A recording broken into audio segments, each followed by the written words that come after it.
Alors, une dernière partie sur SketchUp, je règle mon écran.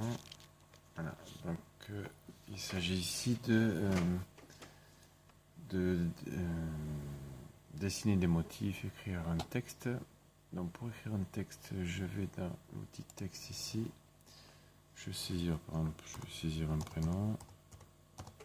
Ici, donc je reste en plein.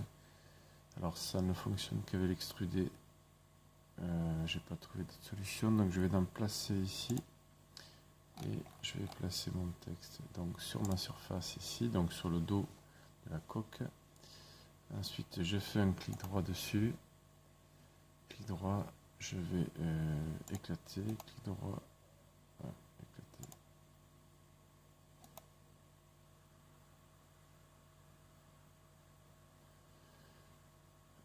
Ensuite, hop, je me suis déplacé là. Clic droit et ensuite je vais pousser cette extrusion vers le bas. Alors comme elle relève de 1,5, il faut que je la baisse de 3. Donc 3, je rentre directement au clavier. Et normalement, en faisant un double clic, il va refaire la même chose pour les autres lettres. Donc les lettres étaient ressorties de 1,5. J'aurais pu laisser aussi 1,5 ressortir. Mais là, je les veux en creux. Voilà. Alors maintenant, il va falloir, si je regarde dessous, hop, il y a des parties qu'il va falloir nettoyer. Voilà. Ces parties-là avec la gomme que je peux sortir. Parce qu'elles ne tiendront pas lors de l'impression 3D. Pareil ici. Ces lettres-là.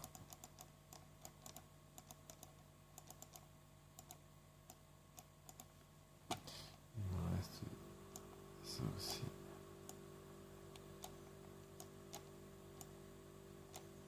Voilà. Donc, je peux revenir derrière. Alors je peux m'amuser aussi à faire pareil des cercles, un petit cercle ici, comme je veux, un par là,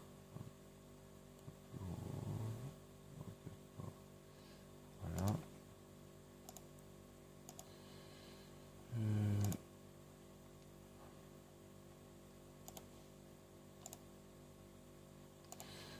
Je peux faire un rectangle si je veux aussi. Voilà, ce rectangle, je dois pouvoir aussi lui faire une petite rotation si je veux. Alors, rotation, voilà, avec un petit triangle par là, un petit non, ça c'est un polygone là. Mais j'aurais pu faire un triangle aussi. Il suffisait de choisir en bas le nombre de côtés.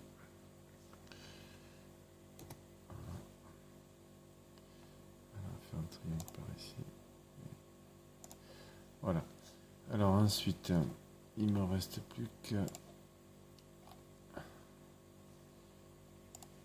sélectionner ma figure et donc la pousser donc de 1,5 puis c'est mon épaisseur de fond.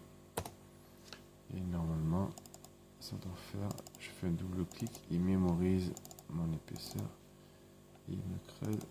Non, c'est pas le bon côté. Qu'est-ce qu'il a celui-ci 1,5. Non, on va le sortir, on va peut-être le refaire celui-ci.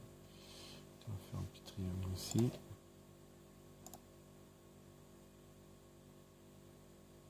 Voilà. Et je sais pas s'il est encore mémorisé. Voilà. Voilà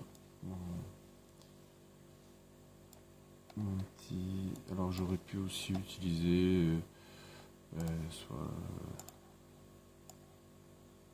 je peux faire les formes que je veux ici. Voilà. Et c'est pas très joli, mais voilà, j'aurais pu utiliser ça. Faire mes formes. Et j'avais l'outil arc aussi qui peut être intéressant. Voilà. Voilà. Faire, je sais pas, un trèfle à 4 feuilles. Voilà, bon, je vais hop, On va en rester là. Ouais, il m'en reste un en bas ici que je n'ai pas vu. Voilà, donc j'ai mon téléphone avec toutes mes formes ici qui sont prêtes et je pense qu'on a fini.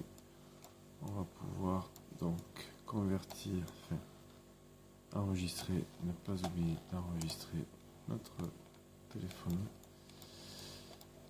Et ensuite on va pouvoir donc imprimer tout ça en 3D en faisant une conversion de fichiers, en passant en STL et puis directement sur la machine 3D.